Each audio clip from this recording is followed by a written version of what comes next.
So I have here the Canon SL1, or the 100D as it's known in the rest of the world. This is currently being billed as the world's smallest true DSLR. And for right now, that is true. There are smaller cameras with DSLR-sized sensors in them, but this is the smallest actual DSLR with a little flip-up mirror and all of that inside of it. I've had it now for a little while, and this is going to be my wrap-up review. I have another video with my early thoughts. I have a video where I compare it side-by-side physical differences with the T4i, T5i. So you can watch those if you're interested in more information. As I often do in these reviews, I kind of give you a spoiler or a teaser of my final thoughts at the beginning of the review. And in this case, I'm going to say too little. Now that may not refer to what you think it is, so I'm going to turn that into a tease. And let's just kind of dive right into the pros and cons of this camera. And then get to my absolute final thoughts on it. Let's start off with what is the most important, I think, when looking at cameras, and that is the quality of the images and video coming out of them. This is using the same 18 megapixel sensor that is in Canon's other Rebel cameras, T5i, T4i, and Canon sometimes gets some knocks for using the same sensor for what is now close to 4 years, but the truth is that sensor is still very good and is doing an excellent job, and the same is true in here. Now they have modified it slightly. It doesn't affect image quality at all, but performance during video focusing is improved. I have tried to watch for that. I've done some side-by-side tests. I haven't seen a huge difference, but it does seem to be improved sometimes. More often than not, I could say that, oh yeah, that's just a little bit better. That is keeping those subjects in focus even when they get out towards the outer edges of the frame, whereas the T4i or T5i may start to lose them. The layout on this camera and the physical buttons are excellent for despite its small size, and there was a big fear when Canon started to go to these touchscreens that we would lose all of our physical buttons, and that hasn't happened yet. And even when they went with a very small form factor, they've still done an excellent job of keeping basically all of the buttons. And again, I go into this in much more detail in my T4i, SL1, or T5i comparison video, so you can watch it. But in general, the layout and the ergonomics of this camera, despite its small size, are quite good. And it feels nice in the hand. Not in the sense that I'd want to hold it all day long at a professional photo shoot, but it fits the hand quite nicely. The grip is styled nicely and the material is nice, and for its size, I think it feels very nice. Another pro for this guy is that it has an external mic port and a non-proprietary flash hot shoe. We'll touch on that more in a minute of why that is such a pro. And I'm not really necessarily comparing it to the T4i or T5i, but I end up doing that very often as I'm testing it and using it. It does have some additional scene modes that aren't available in either of those cameras, the kids and the food, namely, and also candlelight. So those are all available, and that's a nice pro that those are there. The touchscreen is gorgeous and beautiful, very vibrant, and has the ability to adjust its sensitivity, or you have the ability to adjust the touchscreen's sensitivity. But that brings me to the cons now. So these cons aren't in any particular order, but I think the first is the fact that this touchscreen is not articulated. I really like the flippy outy touchscreen of the T4i and the T5i, and the fact that it's a touchscreen is an added bonus, because then I can put it out in front of me, I can do film, video, and I can touch to adjust my settings. Now, I've been using this with a little DSLR controller, and that works quite nicely. That's the little Android app that I use, but it's still not the same as having it all built into the camera. So I do miss that articulated touchscreen on this device. It isn't that small. That's another con. It is small, and it certainly is noticeably smaller than the T4i, and again you can see this in detailed view, and it is noticeably lighter as well. Let's put it on the scale I happen to have sitting here. It's 14 ounces with no lens on it. I put a T4i that is with its battery and all, and we're at 1 pound 4 ounces. So there is a definite difference, and you can feel that difference in the hand. I mean, it's not insignificant, but it's also not huge. And as soon as you put, I had the 40 on here, and as soon as you put another lens on here, it really loses a lot of that appeal. And, you know, Now it's 1 pound 14 ounces because that lens adds a lot of weight to this camera.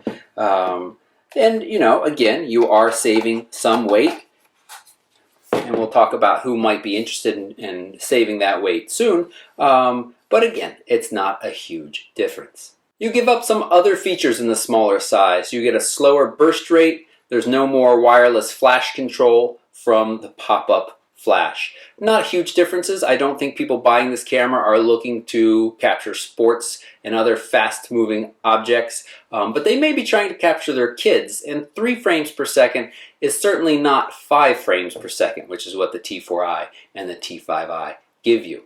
And the battery life. With the smaller size comes a smaller battery. The SD card and the battery share a slot at the bottom here. And you know, as far as still pictures go, I haven't noticed a huge difference, but when filming extended periods of time, I noticed that this drains its battery noticeably faster than the T4i. Before we get back to my statement of too little, let's talk a little bit about who I think this camera is right for. So there are people out there, I know this because they've emailed me already after my initial videos and said, this is the camera for me. I'm tired of carrying around a bigger DSLR. I may have a child, or I just don't want to carry, or I'm thinking about going backpacking and hiking, and I want the best image quality possible in the lightest weight possible. And this certainly fits the bill for those folks. This is a lighter weight, and as I said, the video and image quality out of here is excellent if you're willing to make some of those other sacrifices. I also think it is excellent because it has a mic port and a non-proprietary flash hot shoe. You can throw an external mic up there or an LED light panel, and you have a very nice interview video machine. It is small. Again, it's giving you that excellent image quality, and you could be running around with the 40 on it doing video interviews, and I think you would be very, very happy. If you're going to be doing a lot of those, you're going to want to buy a second or third battery, but I think that would work out quite nicely. Now the issue is those two groups of people that I said, kind of folks looking for good image quality in a lightweight package and willing to make some sacrifices, and people interested in doing video interviews. I think that target market is fairly narrow. And you can't say that necessarily that Canon is entering a crowded market because there are no other DSLRs this small. But if you take the DSLR equation out of it, you have a lot of micro four thirds cameras now that offer almost the same amount of quality, and in some cases not a noticeable difference in your day-to-day operation. We're talking about your Panasonics, your Olympus pen cameras, especially your Sony NEXs. Now, several of those models within those lines I just mentioned are actually more expensive than this camera, but they are very feature-rich, and they are smaller and offer smaller lenses, so the entire package stays smaller. So despite that negativity here at the end, I really do like this camera. Also, I should mention that if you already own Canon lenses, this is certainly a nice option. There is really no other small option from Canon. There's the EOS M, but that's not even worth talking about. Its autofocus is very slow, and you need an adapter to use EF and EFS style lenses. And there are adapters for your micro four thirds too, but then again, you're using adapters and you're often losing a stop of light or even losing autofocus or electronic control of the lenses, so that's not very good. But again, so if you have EF lenses, I should say that is a third group of folks that may be interested in this camera, and I am interested and I like it. There's nothing I dislike about it, but I'm just saying that there are a lot of other options out there in this kind of general field of small, decent image quality. So my initial comment of too little, it's just there's not enough to really get excited about. It's smallish, yes. It's lighter, yes. But again, as soon as you put a lens on, you lose a lot of that extra, or I should say, you lose a lot of that savings in weight. It is still lighter than the T4i with the 18:135, but when you start to talk about around 1.5 pounds to 1.75 pounds difference, well, that's a little bit harder to really detect as you carry it around. Maybe if you're a backpacker and you're trying to save ultra light weight. So overall, quite nice, but as I said, there's crowded marketplace. If you have any questions about this camera, the SL1 or the 100D, or you're interested in hearing more about the Micro Four Thirds cameras, the Olympus, Sony, the Panasonics, there's some really viable options out there now. I don't think everybody needs to move up to a DSLR from a point and shoot if they're looking for better features and better image quality. So certainly just leave a comment down below or come over and find me on Facebook. Facebook is great because I don't have any commenting limit. There are a lot of times that folks ask questions and when I'm trying to answer them in depth on YouTube, I quickly run out of room. And so if you're looking for a short answer, just leave a comment down below. But if it's a longer answer, take the moment to leave a message for me over on Facebook and I'll be able to give you a more proper response. Thanks so much for watching this review of the Canon SL1 or the 100D.